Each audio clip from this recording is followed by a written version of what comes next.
एक दफा का जिक्र है कि एक सखी और रहमदिल बादशाह रहता था, लेकिन लोग अपने बादशाह से खुश नहीं थे क्योंकि बादशाह बहुत सुस्त था और खाने और सोने के अलावा कुछ नहीं करता था।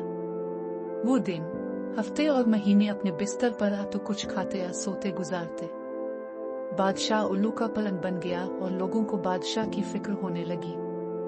एक दिन बादशाह को एहसास हुआ कि वो अपने जिस्म को भी नहीं हिला सकता, यहाँ तक कि अपने पाँव को भी नहीं। वो बहुत मोटा हो गया और उसके दुश्मनों ने इसका मजाक उड़ाया और उसे मोटा बादशाह, बड़ा बादशाह वगैरह कहा। बादशाह ने अपने मुल्क के मुख्तलिफ हिस्सों से माहिर डॉक्टरों को बुलाया और उन्हें फिट होने के लिए दिल खोलकर इनामात की पेशकश की।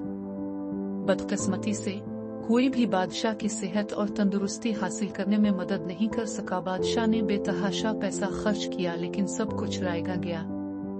एक अच्छी सुबह एक मुकद्दस आदमी मुल्क का दौरा किया।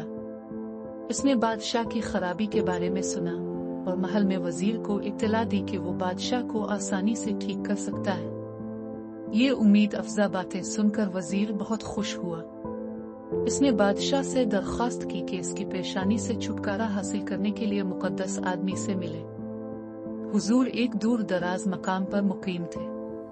बादशाह चूंकि अपने जिस्म को हरकत नहीं दे सकता था, इसलिए इसने वजीर से कहा कि वो मुकद्दस आदमी को महल में ले आए, लेकिन मुकद्दस आदमी ने इनकार कर दिया। इसने कहा कि बादशाह को इसके पास जाना पड़ा ताकि अफाका हो। सख्त कोशिशों के बाद बादशाह ने मुखर जिक्र की रहायशगाह पर मुकद्दस आदमी से मुलाकात की।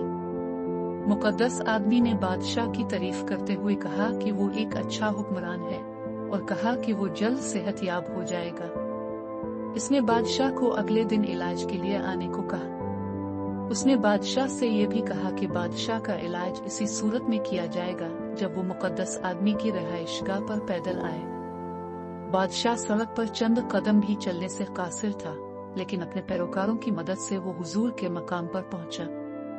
बदकिस्मती से मुकद्दस आदमी वहां दस्तयाब नहीं था और उसके अकीदतमंद ने बादशाह से दरख्वास्त की कि वो इलाज के लिए अगले दिन इससे मिले। ये 2 हफ्तों तक दोहराया गया और बादशाह कभी भी मुकद्दस आदमी से नहीं मिला और न ही कभी कोई इलाज करवाया। आहिस्ता आहिस्ता बादशाह ने महसूस किया कि इसने बहुत हल्का महसूस किया, काफी मिकदार में वजन कम किया और पहले से ज्यादा फाल महसूस किया। इसे वजह मालूम हुई कि हुजूर ने उसे पैदल चलकर अपनी जगह पहुंचने को कहा। बहुत जल्द बादशाह की सेहत बहाल हो गई और लोग उसकी सल्तनत में बहुत खुश थे। सेहत दौलत है।